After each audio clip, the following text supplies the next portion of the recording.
What is up, everybody?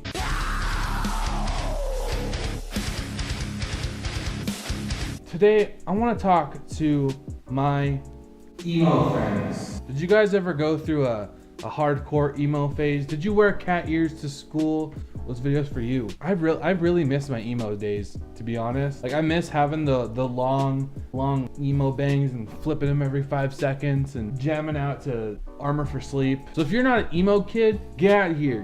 Get away from me. I want to talk to you. But if you guys didn't know, I like to brag about it a lot. I was an emo kid from middle school. No, probably even before then. From like 6th grade to 22, which was last year. Anyway, BuzzFeed, yes, I know, BuzzFeed. I really wish it wasn't through BuzzFeed, but they put out this article, which is actually pretty old, but I just found it recently on Twitter. It's called 22 Life Experiences Only Former Emo Kids Had from 2006 to 2009, which is perfect for me because I was an emo in those years, and even after those years. So today, I wanted to take a look at this article and see how accurate it was, because I was gonna do a video on something else, but it was really dumb. So we're doing this now. This is extremely last minute. Your style consisted of wearing Converse and band tees you gained by going to Fall Out Boy, Taking Back Sunday, and Panic at the Disco concerts. Yes, I went to concerts at least like once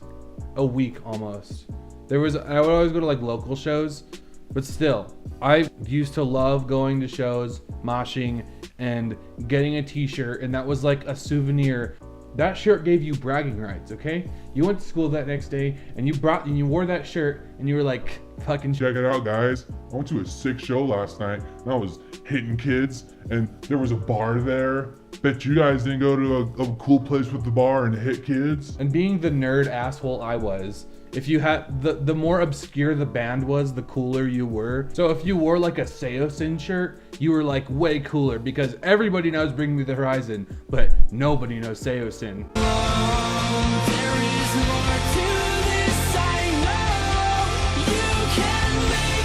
So you were like automatically way cooler by wearing a more obscure band t-shirt. You dragged your entire family into Hot Topic every time you went to the mall because you had to see what new Nightmare Before Christmas merch they had. I didn't really give a shit about Nightmare Before Christmas. I kind of just wanted to go there to get more black skinny jeans. Nightmare Before Christmas is cool. Love Tim Burton, but you know, I didn't really wear, I think I had one Jack Skellington shirt, but I didn't really wear it that often. I remember going to Hot Topic and like looking at these fingerless gloves, and I wanted them so bad, and I'm so happy that my dad didn't let me get them. I would have gotten made fun of so bad for wearing fingerless gloves to school. That would have been so embarrassing to look back at pictures of. So Dad, if you're listening to this, thank you for not letting me get those fingerless gloves, because those were hideous.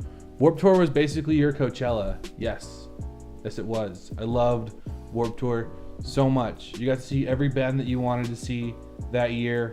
You got your iPod became real life when you were at fucking Coachella. Escape the Fate, Mayday Parade, Silverstein, From First to Last. I'd go on for hours, okay?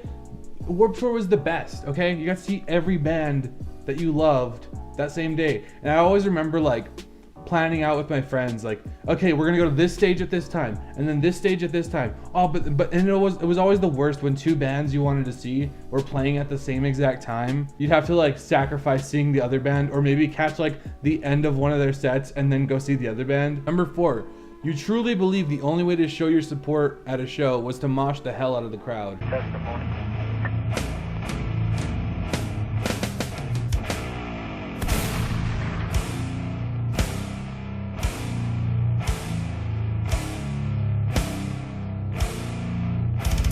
I used to love moshing so much. One of my teeth went through my lip one time. One time I broke my nose. Like, I was battered and bruised up every time I went to a show. And my mom would always be like, why do you even go to those? You're always getting hurt. And I was like, I love it. I don't know why. It's just, whenever you listen to the music, you just get so much energy and you don't know what to do with it. So you just start flailing your arms and hitting everybody. Also, the other way to show your support for a band was mic eating. I used to freaking love jumping up as close to the stage as you could get, and then when the vocalist puts the mic out for you and you start shouting the lyrics back, you felt like you were the best fan that band had ever seen in their life. Because it's always lame whenever they put the mic down at you and you'd be like, oh, this is the song I always skip over.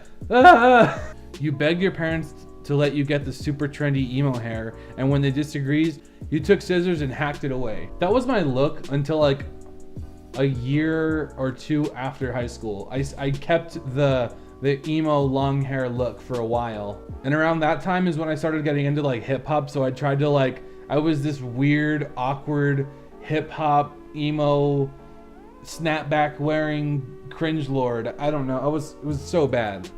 But yeah, the hair was very important. That's how people knew you were a true emo. You dreamt of the day you'd get your very own snake bites, plugs, pretty much any piercings possible. I still have my battle scars. I love my plugs. This ear's fucked up right now. That's why it's smaller than this one. But yes, I wanted snake bites so bad. I had the one for like a very short amount of time because I was not allowed to have piercings, except for my mom only allowed me to stretch my ears, which is weird because it's like way more permanent than getting a piercing. I swear, I want, like, I think every emo kid wanted snake bites so bad.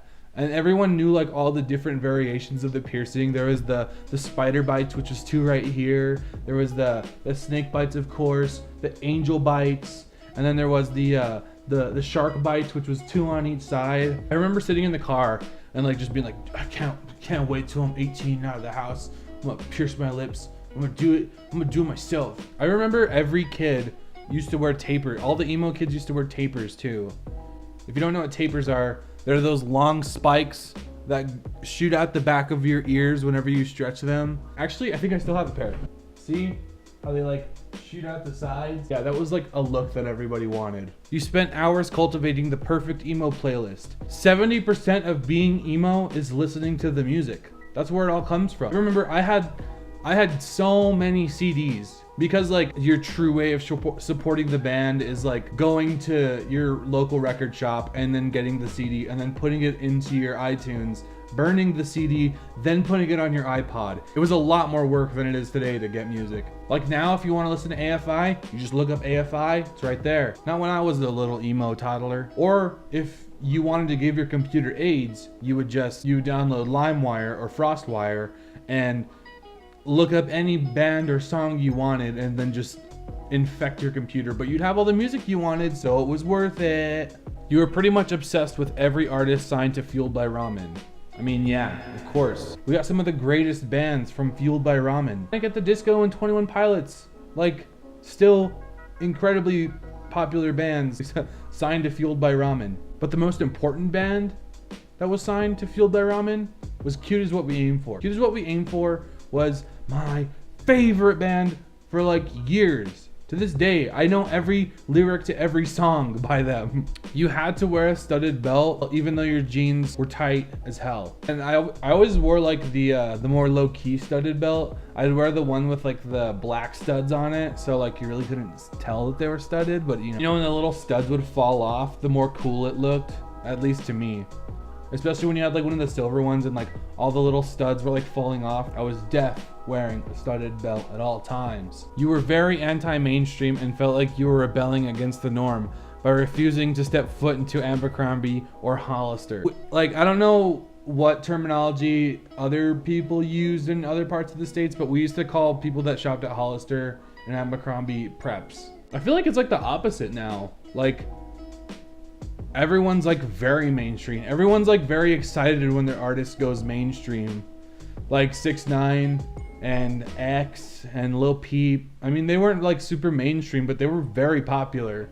And people were like, you know, cheering them on, which was not the norm whenever I was a teenager.